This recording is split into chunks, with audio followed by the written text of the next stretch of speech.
Hello and welcome to New Filmmakers Los Angeles in partnership with Movie Maker magazine. My name is Danny DeLillo and we're here at the South Park Center, and I'm delighted to be joined with Gavin, who's come all the way from Montreal, Canada to be with us because, you know, we appreciate that, Gavin. Thank you very much. It's my pleasure. Thanks for the opportunity. And for those that haven't seen his fantastic film followers, let's take a look at a clip.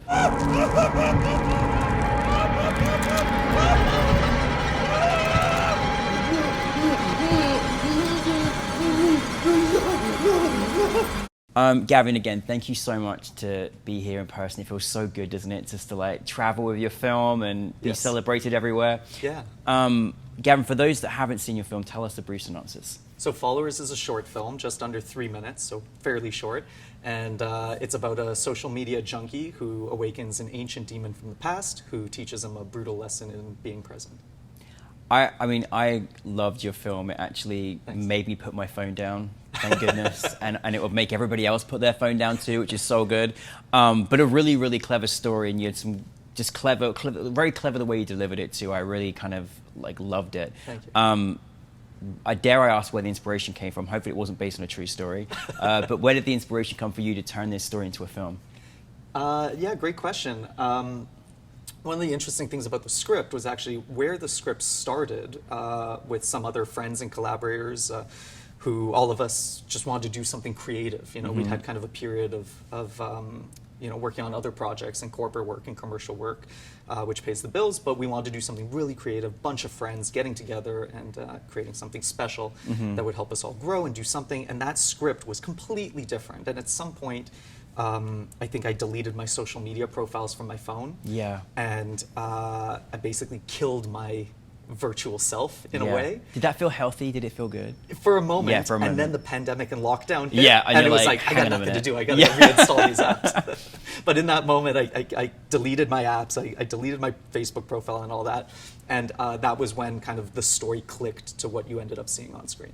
Wow. I mean, and ultimately, well, I won't ruin anything, but yeah, he learns this character that my amazing friend Peter James plays is essentially a representation, a personification of the worst version of my virtual self. Yeah. And so, yeah. And we all have that within inside us, don't we? We have the worst version of our virtual self. It's kind of, I mean, it's scary in itself, to be honest with you, because how much we're consumed, you know, and I thought you did it in a clever way. I love the way you used the emojis, because it was just like... Those dopamine hits, oh, right? Those dings it gave me chills, actually. Like, honestly, I was like, oh my goodness, this is kind of awful. But just, you know, very, very cleverly done. And, you know, what I loved about what you shared with us last night was that you did this like on a weekend, didn't you? That's right, yeah. My good friend Howard Wan, who was the cinematographer and the co-producer, he and I had just not collaborated in a long time. He's based out of Toronto, and I'd lived there for a period. So, yeah, he and I were like, let's work together again. And so he came to Montreal, he crashed at my place, and you know, there was obviously the scripting and the development of the project, but the production of the film happened over that weekend where he came in, and then a bunch of friends came together. There's like some practical special effects that my friend Vicky Lim-Callan designed, and so there was some modeling for the scene that I don't want to ruin. Yeah. So there was a little bit of prep on nights and weekends, but the production took place over the weekend just before Quebec went into lockdown. And I love that you did it on a weekend, because it just goes to show everyone out there what you can do in a couple of days and what you can put together. And here you are, we're sitting here because of it. So that's fantastic. Right. And obviously that weekend before everything closed, like, wow, incredible. What was you know, making this particular film, sometimes when you have got a very little time, and even sometimes when you're making a short film, like, what was the biggest challenge you had in making this particular film? So there was an experience, first of all, I guess, in terms of kind of cinematic craft, experimenting with, I should have mentioned, it's a horror comedy. So I wanted to experiment with this genre that's unfamiliar to me.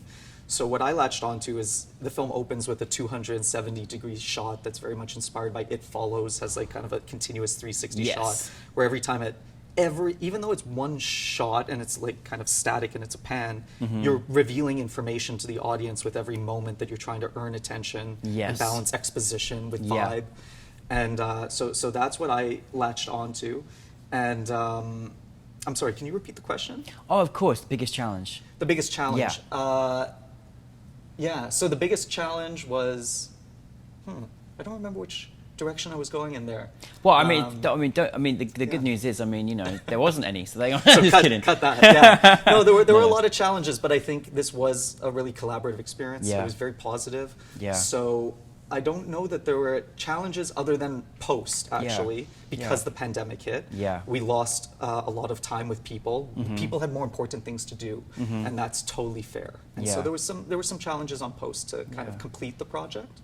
Well, you're a positive guy. That's why it was positive. So that's okay. There was a collaborative effort. Yeah. It was more like we all had something we wanted to explore. Yeah, definitely. So those were the challenges, I guess, for a short like this. It would have been making sure that everyone who was volunteering their time, everyone get paid for hard expenses, the prosthetic, things like that, but everyone volunteered their time. So it was very important that everyone got something out of it. So I mentioned the 360-degree shot. That was something I wanted to experiment with in the genre. Howard got some stuff for his demo reel, so we made sure that he had the time to design the lighting of those scenes so that it was something he was proud of. Vicky with the prosthetic.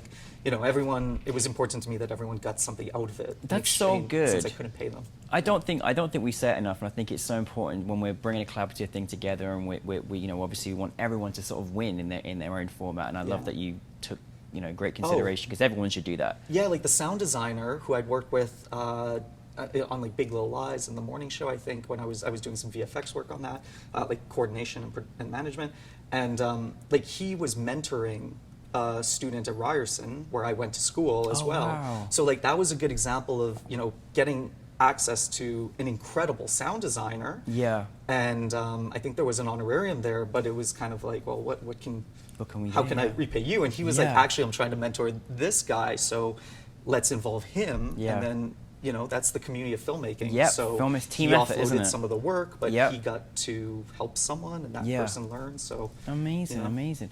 What I mean, listen, I can't. Aside from like you have to watch it, so you got to see what happens. Okay, there's definitely that, but I can't help but just dive into the analogy of just like, you can't see social media platforms, then the pandemic hit, then we're all consumed by this device, and we both probably remember before we were consumed by this device, right? And it's kind of scary how much we are. What did you kind of want your audience to take from it? Obviously, it's horror, it's comedy, but was there any kind of like other little morality you wanted to throw in there as well? Well, it's a fable about screen addiction. Yes. And so yes.